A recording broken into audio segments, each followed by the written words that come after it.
이제 날씨가 올겨울을 들어서 가장 추운 요즘인 것 같습니다. 이번 주가 계속해서 춥다고 했는데 이 가운데에서도 하나님 앞에 예배에 나올 수 있게 하시는 감사하고 말씀을 통하여서 하나님 앞으로 다가가는 말씀을 소원합니다.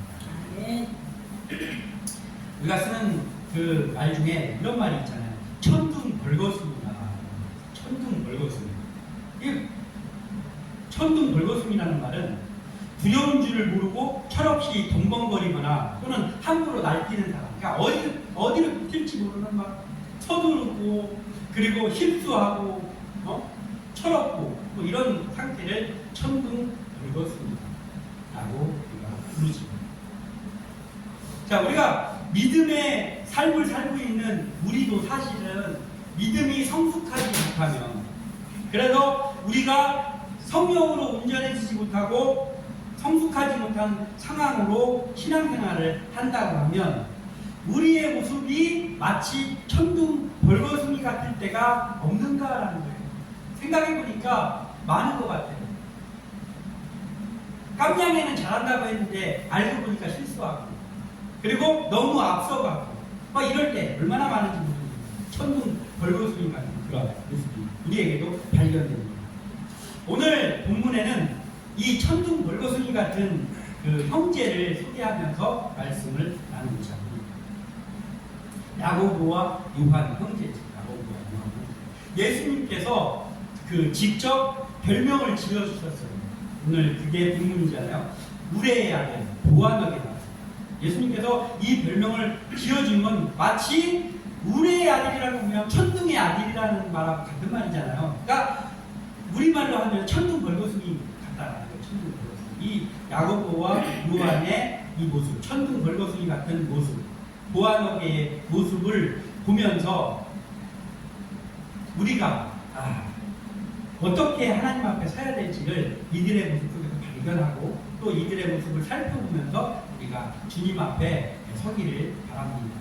그래서 오늘 이 나오는 이 두 형제에 대해서 우리가 보자면, 먼저 누가복음 9장 54절에 제자 야고보와 요한이 이를 보고 이르되 주여 우리가 불을 명하여 하늘로부터 내려 저들을 멸하라 하기를 원하시나이까. 아멘. 그럼 말씀, 이게 그 형제들이 예수님께 했던 말입니다. 이게 뭐냐면은 예수님께서 제자들과 함께 예루살렘으로 가시려고 이제 그 사마리아를 좀 거쳐서 가는데 사마리아 사람들이 예수님을 받아들이지를 않는 거예요. 그러니까 우리 감히 우리 주님을 받아들이지 않는다고 하면서 화가 난 거예요. 야고보와 요한이. 그래서 예수님한테 말하는 거예요. 예수님, 저들이 예수님을 멸시하네요. 저들이 예수님을 받아들이지 않네요. 우리가 하늘에서 불을 내려서 저들을 멸하기를 원합니까? 이렇게 말씀하시는 거예요. 예수님이 그걸 원할 리가 없잖아요. 혼났습니다. 후중을 짓습니다. 그러니까 이들을 살펴보면은 지난 주일에 나왔던 베드로, 다혈질 하면은 대표적인 인물이 베드로잖아요.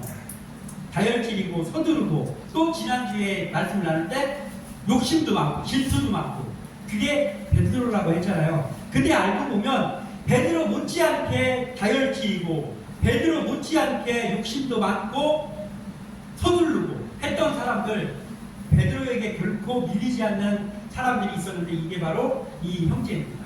야고보와 요한 형제들. 오죽하면 예수님께서 우레의 아들 보아너게다라고 별명까지 지어주셨습니다. 마태복음 20장 22절에는 너희는 너희가 구하는 것을 알지 못하는도다. 내가 마시려는 잔을 너희가 마실 수 있느냐? 그들이 말하되 할 수 있나이다. 아멘. 이것 또한 그 형제와 예수님의 대화인데, 이들이 어머니를 모시고 와가지고 그 예수님께 청탁을 했잖아요. 예수님이 왕으로 등극하실 때 둘 중에 한 명은 오른쪽에 한 명은 왼쪽에 태워달라고, 그러니까 오른팔 왼팔로 태워달라고 어머니까지 대동해가지고 와서 예수님께 청탁을 했습니다. 아주 욕심이 많았죠. 그런데 예수님께서 그렇게 하는 이들에게 지금 하시는 말씀이에요. 너희들이 지금 뭘 구하는지 너희들이 도무지 알지 못하는구나. 그러면서 내가 마시려는 잔을 마실 수 있느냐? 이건 뭐예요? 예수님이 죽음을 말씀하시는 거잖아요. 십자가의 길을 말씀하시는데, 그랬더니 이들은 예수님이 왕이 될 거라고 정치적인 메시아를 아직도 보고 있는데, 예수님이 잔이라는 게 죽음을 말하는 거다라는 걸 알지 못하는 거예요. 그러니까 그냥 한 자리씩 차지하고 싶어가지고 당연히 마실 수 있습니다. 우리 할 수 있습니다. 이렇게 말한 거죠. 이런 사람들이었습니다. 모함이. 그런데 결국에 가서는 이들이 성령 충만, 오순절 마가의 다락방에서 성령 충만을 받은 그 후에 이들이 나중에 살펴보니까 그것을 다 지켰어요.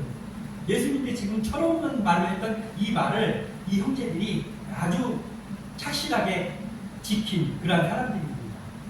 이들을 살펴보면서 성령 충만함이 없는 열정은 천둥 불거숭이 같은, 그저 예수님께서 별명 지어준 그 보아하게 같은 그런 모습일 수밖에 없지만, 성령에 이끌려 성령 충만하고 나면 그 모습이 바뀌어서 여전히 하나님을 향해서 민첩하게 나가는 그 마음은 있지만, 그것이 그냥 철없이 서둘러서 나가는 보안관계가 아니라 긍정적인 보안관계로 바뀔 수 있다라는 것을 생각하면서 오늘 말씀을 나누고자 합니다. 오늘 말씀의 제목이 긍정적 보안관계입니다. 우리가 어떻게 하면 이 긍정적인 보안관계의 모습이 될 수 있는가를 이 형제를 살펴보면서 함께 나누고자 합니다.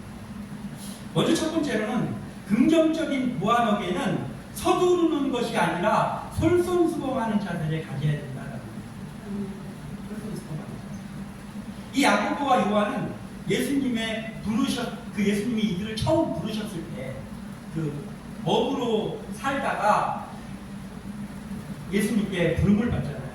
예수님께서 이 형제를 처음으로 부르셨을 때 그들은 어떠한 모습으로 순종했냐면 즉시 순종했습니다. 즉시 순종했는데 아버지와 배와 그물을 다 버려두고 예수님의 나를 따라오라는 그 명령 앞에 순종하고 그 자리를 털고 일어나서 예수님을 바로 쫓았던 사람들입니다. 불같은 열정도 있고 열심도 있습니다. 그리고 적극적인 사람들이죠. 좋은 점입니다. 이들의 좋은 점이에요.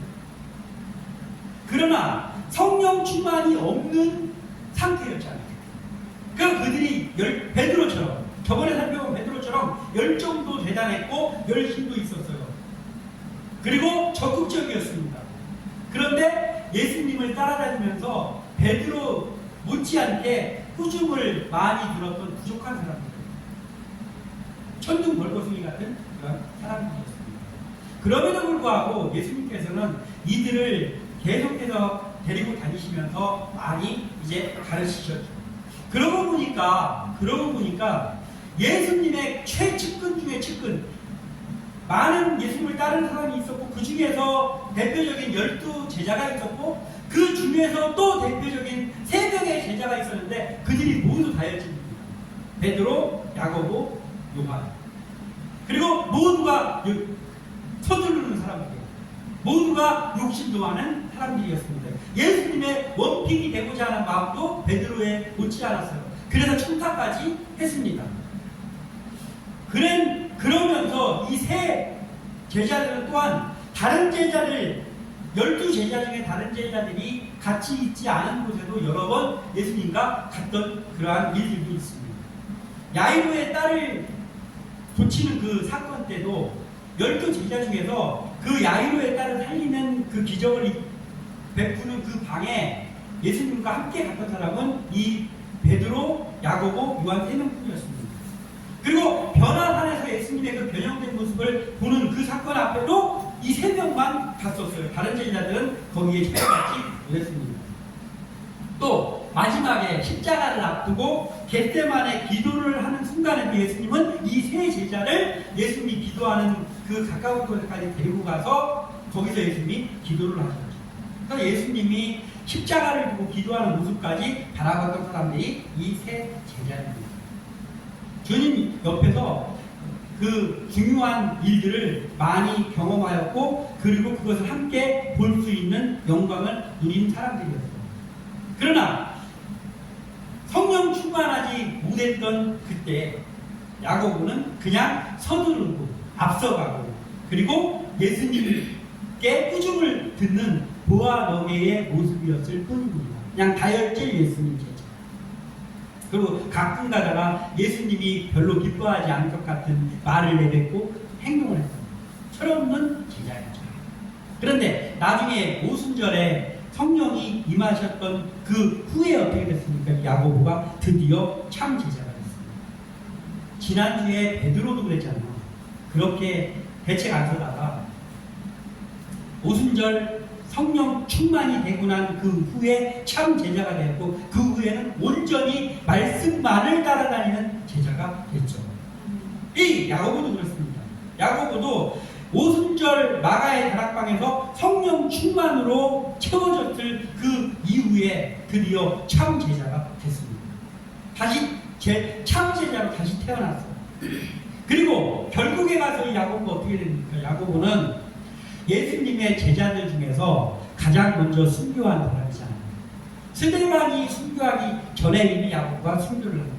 야고보가 순교를 한 것이 예수님 주 44년 벽입니다. 44년 벽이면 예수님이 돌아가신 지 몇 년 후예요.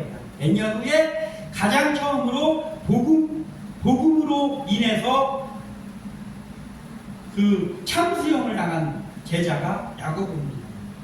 헤롯 아그리파 1세 때 그 참수형을 당했습니다. 이 야고보의 죽음이 중요한 게 뭐냐면은 이 야고보의 복음을 전하다가 참수형을 당하는 이것을 보면서 초대교회가 술렁술렁해졌거든요. 그러면서 야고보의 죽음을 헛되이 하지 말자. 복음을 위해서 힘쓰다가 순교한 야고보의 이 죽음이 헛되이 하지 않기 위해서 우리가 더 열심히 복음을 전하자라고 하면서 이 거룩한 열정이 막 불을 지핀 사람이 야고보입니다.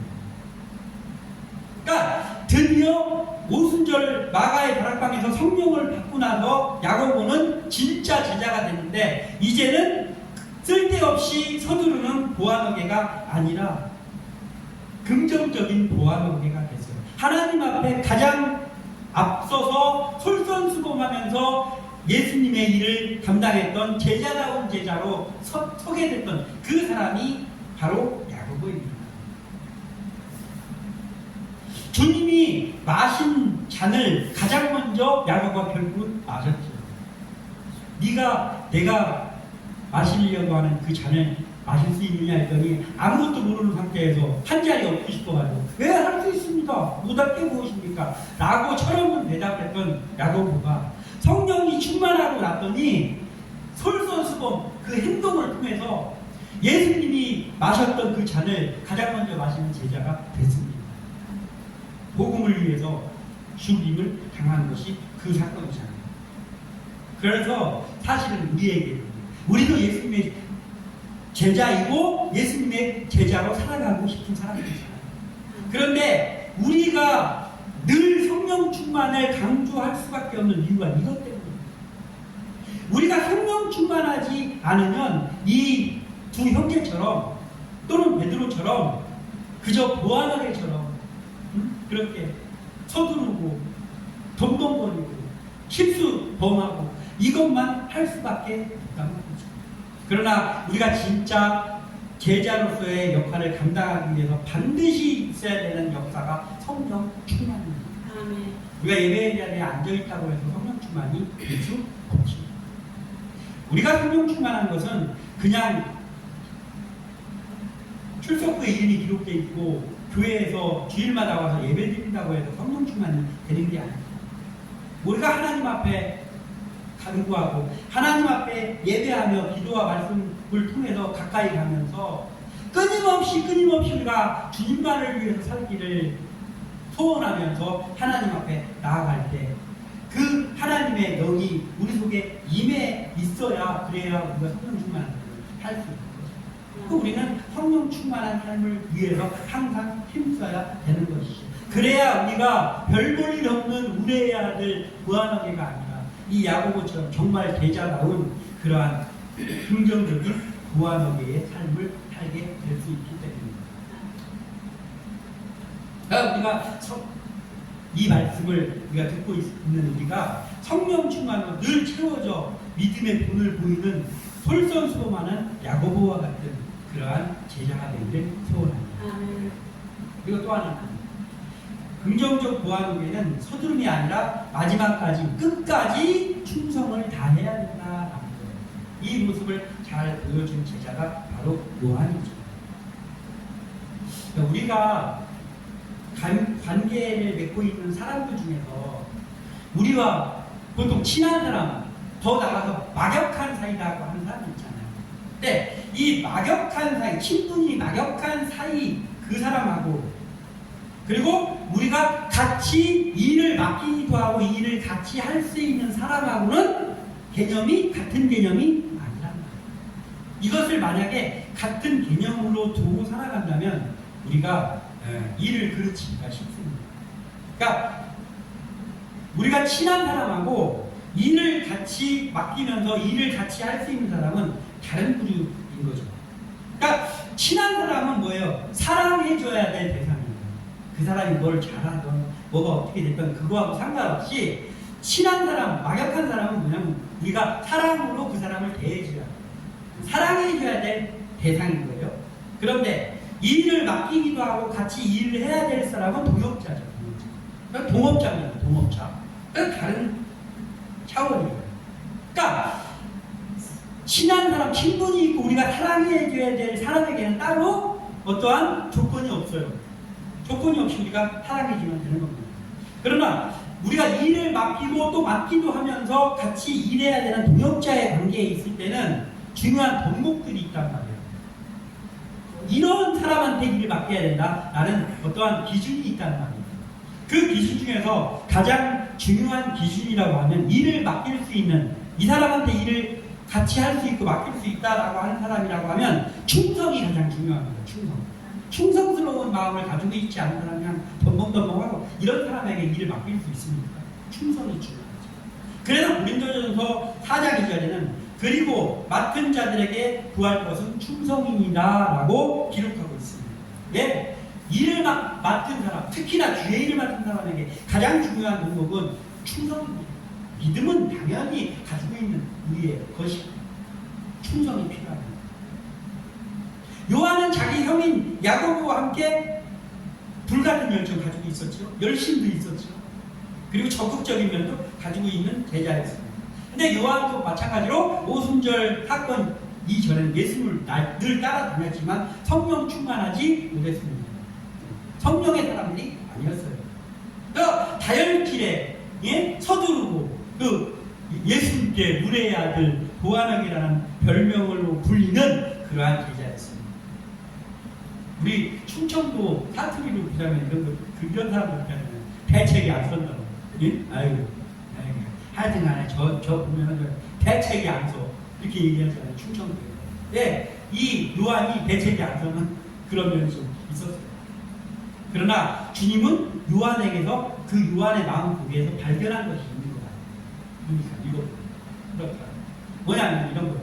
사람이 어떤 뒤늦게 이렇게 형성되고 뭐 훈련을 통해서 되는 것도 있지만 기본적으로 가지고 있는 그런 어떤 자기가 타고난 어떤 기질들이 있잖아요. 그런데 요한에게서 예수님께서 보신 것은 요한의 충성스러운 면이 마음속에 있었던 것을 예수님이 보셨다라는 것이죠. 그래서 어차피 오순절 마가의 다락방 사건 전에는 다 아직까지 성령이 임하기 전이었고 예수님을 따르는 제자들이 다 철학 없었어요. 그래서 예수님이 십자가에 돌아가실 때 다 도망가고 막 이랬잖아요. 그랬을 때 충성스러움으로 무장되어 있지 않으면 절대 맡길 수 없는 그 한 가지 일이 있었는데 그게 뭐냐면 예수님이 돌아가시면서 그 어머니가 걱정이 되는 거예요. 그 우리 어머니를 이미 그 남편 요셉은 언제 죽었는지 모르게 이제 나오지 않은 지가 오래됐어요. 그리고 예수님께서 돌아가시고 나면 우리 어머니 마리아는 어떻게 할까? 라고 걱정하면서 육신의 어머니를 걱정하면서 누군가에게 맡겼는데 자기 형제들도 있었는데 그 형제들도 아직까지는 예수님을 주로 알지 못했을 때였거든요. 그러니까 제자 중에서 그 요한에게 십자가를 어머니를 부탁하잖아요. 요한의 마음속에 있는 충성의 씨앗을 보시고 예수님께서는 그 요한에게 어머니를 부탁을 했습니다. 우리 어머니를 이제부터는 우리 어머니가 네 어머니니까 네가 좀 잘 좀 모셔. 그랬더니 어떻게 해서 요한이 그날부터 어머니를 모셨다고 했어요. 요한의 굉장히 충성스러운 그러한 면이었죠. 비록 사마리아 사람들이 예수님을 받아들이지 않는다는 것 때문에 화가 나가지고 그들을 싹 불이 내려가지고 저들 다 죽여버릴까요? 라고 하는 그런 엉뚱한 서두르는 그러한 다혈질인 그러한 요한이었지만 그가 그 마음속에 충성의 마음이 있었어요. 그래서 예수님이 어머니를 부탁할 정도의 그 마음이 있었는데 드디어 그리고 나서 며칠 후에 오순절 마가의 다락방에 요한도 성령을 받고 새 사람으로 태어났습니다. 성령의 사람이 됐어요. 그러고 나서 예수님이 지어준 배책 안선다는 의미의 별명 요한에게 별명이었는데 새로운 별명이 요한에게 생겼잖아요. 그게 뭐예요? 우리가 알고 있는 요한은 사랑의 사도라고 하죠. 사랑의 사람입니다. 사랑의 사도가 됐어요. 성령을 받고 나서 충성스러운 마음과 더불어 그의 마음이 예수님의 사랑으로 넘치는 사랑의 사도가 되었습니다. 그리고 그가 90살이 넘게, 그러니까 예수님의 제자 중에서 가장 먼저 죽었던 사람은 형, 야고보와 요한 중에서 형이었던 야고보가 제일 먼저 죽었어요. 그리고 예수님의 12 제자 중에서 가장 늦게 죽은 사람은 그 동생 요한이란 말이에요. 90살이 넘게 살았습니다. 90살 넘게 살면서 그가 여러 번의 책도 썼습니다. 예수님의 삶을 적어놓은 요한복음을, 그리고 그의 사랑이 가득 담겨있는 사랑의 서신 요한 1서, 요한 2서, 요한 3서를 집필했고, 그리고 다시 오실 예수님에 대해서 기록한 요한 계시록을 요한이 기록하면서 오래 살았어요. 반도섬의 유배에 가서 살면서 오래 살았어요. 그런데 그러면 결국은 요한은 그 다른 사람처럼 어떤 순교를 한 건 아니지만, 죽임을 당한 건 아니지만, 그가 오래 살면서 유배를 가지고 고통도 당하면서 끝까지 남아서 여러 번의 성경을 기록하고 또 주님의 제자로서의 온전한 삶을 충성스럽게 살았던 이것이 죽임을 당하지는 않았지만 순교의 삶을 사는 것이잖아요. 그래서 이 형 야고보는 가장 먼저 솔선수범하면서 순교의 삶으로 예수님의 제자로서의 모습을 나타냅니다.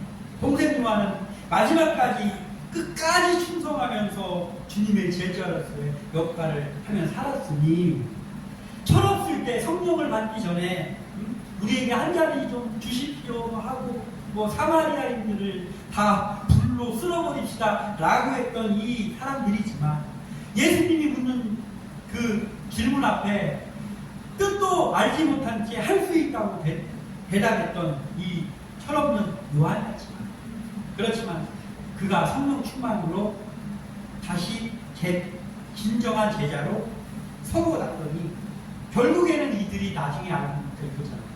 하나는 오른편에 하나는 왼편이 됐지 않습니까? 네.